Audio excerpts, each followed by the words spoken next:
Миру известно много примеров жестоких и неэтичных научных экспериментов. За новые знания человечеству не раз приходилось платить высокую цену.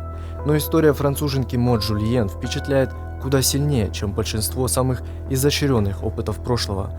Она стала подопытным кроликом для собственного отца. Детство маленькой девочки было превращено в настоящий ад.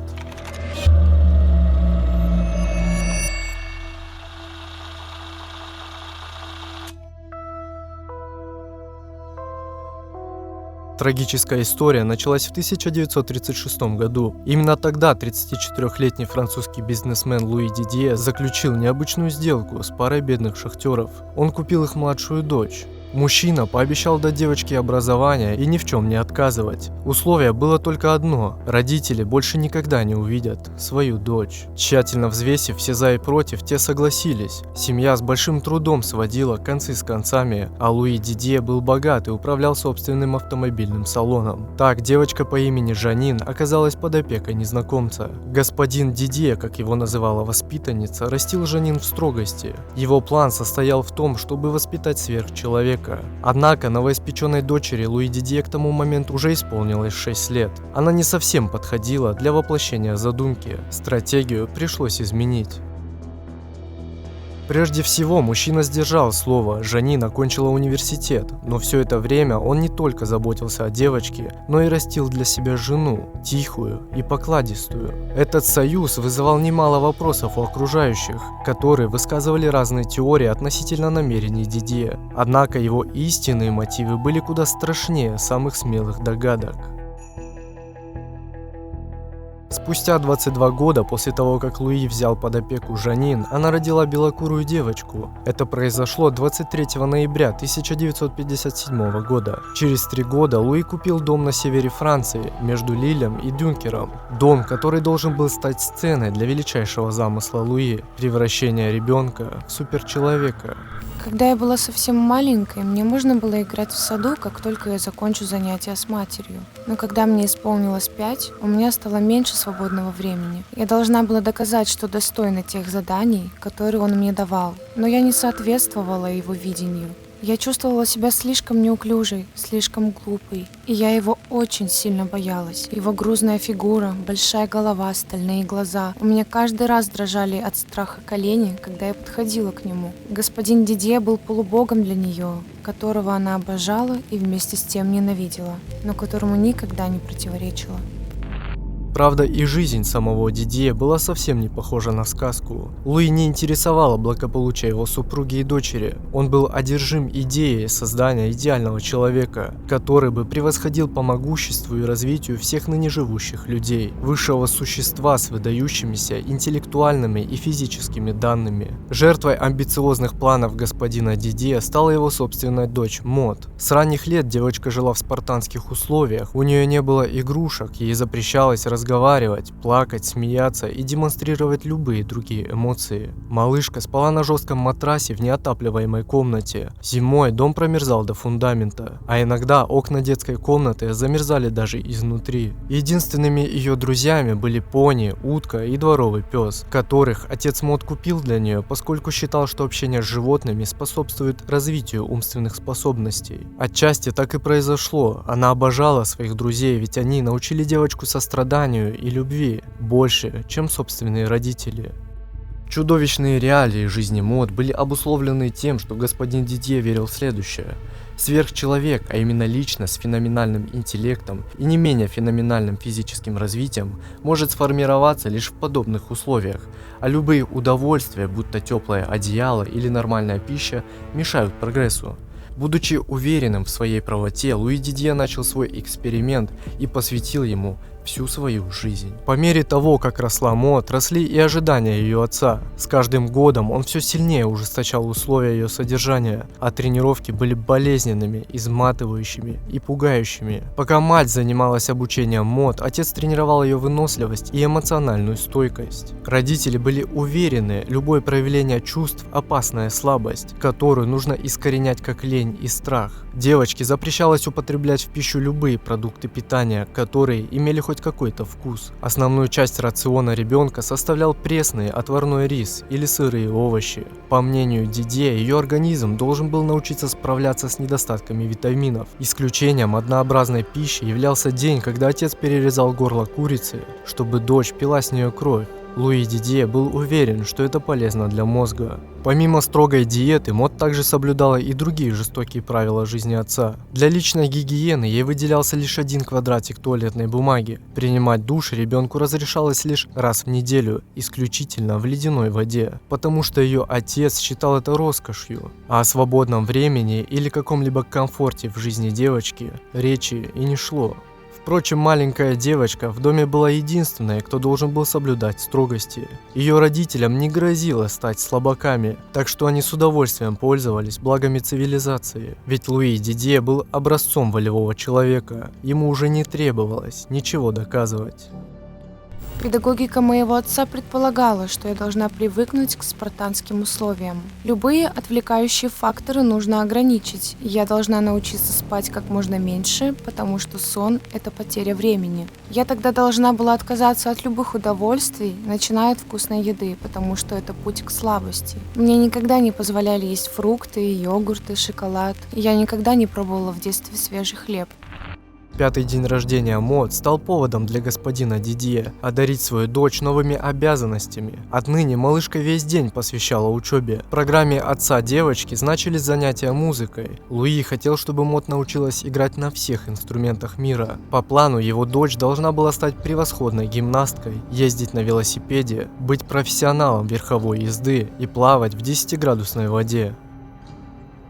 Я помню день, когда они сняли с моего учебного велосипеда дополнительные колесики. Мать заставила меня сесть на неустойчивую конструкцию и с силой толкнула велосипед вниз по наклонной дороге. Я упала, разодрала колено и заплакала, но, увидев их непоколебимые лица, я замолчала. Мать молча подошла ко мне и вновь усадила на велосипед. Обучение продолжалось весь день, пока я наконец не научилась держать равновесие. К слову, мать Мод участвовала в воспитании дочери не меньше, чем сам господин Дидье.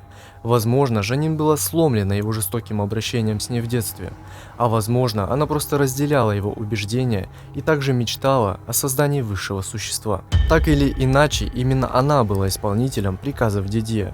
Толкала неустойчивый велосипед Мод с горы, бросала неумеющего плавать ребенка в глубокий бассейн с ледяной водой и будила посреди ночи, чтобы отправить заниматься физическими упражнениями.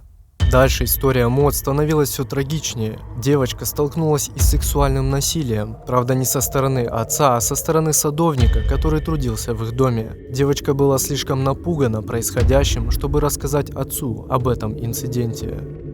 В это же время господин Дидье считал, что всех его жестких методов воспитания было недостаточно, и он начал проводить опыты над собственной дочерью. Луи заставлял дочь держаться за электрический забор и пускал по нему ток, но на лице Мод не должно было промелькнуть ни намека на боль. По его мнению, подобные эксперименты должны были укрепить ее физическую мощь и выносливость. Также Луи Дидье неделями запрещал дочери разговаривать, морил голодом, не давал пить, а любое нарушение правил жестоко каралось.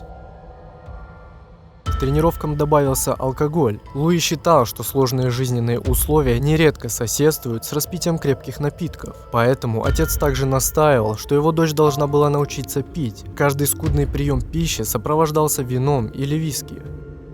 Огромное внимание Луи уделял страхам дочери. Когда он обнаружил, что Мод боится грызунов, он решил искоренить эту фобию из дочери. Регулярно он будил ребенка посреди ночи и, не дав ей надеть даже обувь, отправлял в темный и холодный подвал, обещая, что если та раскроет рот и издаст хоть один писк, мышь или крыса заберется в него и прогрызет девочку изнутри. Позже господин Дидье стал одевать Мод в свитер с колокольчиками перед тем, как отправить ее в подвал. Такой метод гарантировал, что ребенок не будет шевелиться, чтобы не привлечь звонком ненавистных ей грызунов. Так, окостеневшая Мод просидела до самого утра, а с рассветом начались ее обычные тренировки. Хотя девочка не сомкнула глаз всю ночь, никто не дал ей поблажек, иначе в чем смысл испытания, говорил Луи. Стоя в том жутком подвале, я молилась только об одном – о смерти. Испытания Мод были ужасные, но они действительно научили приспосабливаться к любым реалиям жизни. К 16 годам девушка научилась обходить многие запреты отца. Она незаметно воровала туалетную бумагу, вкусную еду с кухни, а по ночам через окно выбиралась на улицу, чтобы погулять и подышать чистым воздухом свободы. Родители Мод ни разу не поймали ее, хотя пристально следили за каждым ее шагом. В 1973 году отец Мод немного ослаб и был вынужден нанять для дочери учителя музыки, человека по имени месье Молин. Когда наставник впервые пришел в дом своей ученицы, он был глубоко поражен тем, что увидел.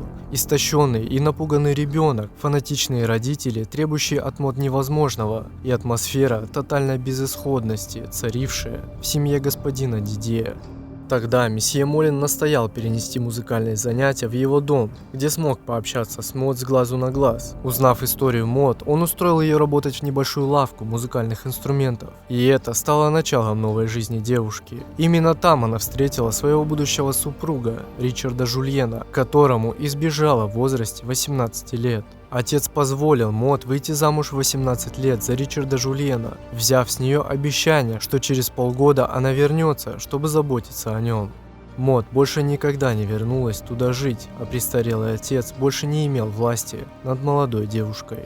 Прошло больше 40 лет с тех пор, как я покинула дом своего детства и вышла замуж. Очень долго я не могла говорить о своем прошлом ни с кем, включая мужа, друзей и даже собственного терапевта. Я была так счастлива сбежать, что у меня и мысли никогда не возникало вернуться. Но я навещала своих родителей каждую неделю, испытывая чудовищную неловкость за то, что бросила их. Луи Дидье умер в 1981 году, так и не получив желаемого результата от своей дочери. Жизнь Мод наладилась не сразу. Девушка не имела навыков коммуникации, не знала, как правильно вести себя в социуме, а неправильное питание и прием алкоголя с ранних лет стали причиной нескольких хронических заболеваний, на лечение которых потребовались годы. Мод Жульен пришлось учиться всему с нуля, покупать вещи в магазинах, говорить с незнакомцами и находить дорогу самостоятельно. В 18 лет она впервые посетила стоматолога. Из-за постоянного недоедания и отсутствия нормальной гигиены ее зубы находились в ужасном состоянии. Они крошились, а десна постоянно кровили. К слову, супруг Мод, Ричард, тоже не сразу узнал правду о прошлом возлюбленной. Девушка рассказала ему свою историю лишь после смерти отца, а в 2019 году Мод Жульен решилась повидать о своей судьбе всему миру, выпустив автобиографию, экземпляр которой женщина отправила в подарок своей матери. Однако Жанин так и не смогла признаться в том, что искалечила жизнь собственной дочери, и ответила той, что Мод просто не поняла великих идей отца. К счастью, Мод Жульен все же смогла найти свое место в жизни и оставить прошлое позади. Она освоила профессию психолога и стала помогать людям переживать психологические травмы. Личная жизнь Мод также сложилась удачно. Вместе с Ричардом они воспитали двоих дочерей, детство которых кардинально отличалось от того, что пережила их мать. Но до сих пор женщина признается, она не знает, что такое играть для себя, или каково наслаждаться плаванием, даже если это самый прекрасный пляж на свете. И после смерти отца она видит в кошмарах, как Луи Дидье возвращается за своей маленькой дочерью. Сегодня Мод Жульен успешный психолог и автор бестселлера «Рассказ дочери». Однако ее жизнь трудно назвать счастливой. С самого детства и до своего 18-летия Мод находилась в плену своего отца, который фанатично верил в идею создания сверхчеловека. Эта женщина столкнулась с чудовищной несправедливостью и жестокостью нашего мира, но все же смогла найти в себе силы и жить дальше, оставив в прошлом тот кошмар, который творился с ней долгие годы в стенах родного дома.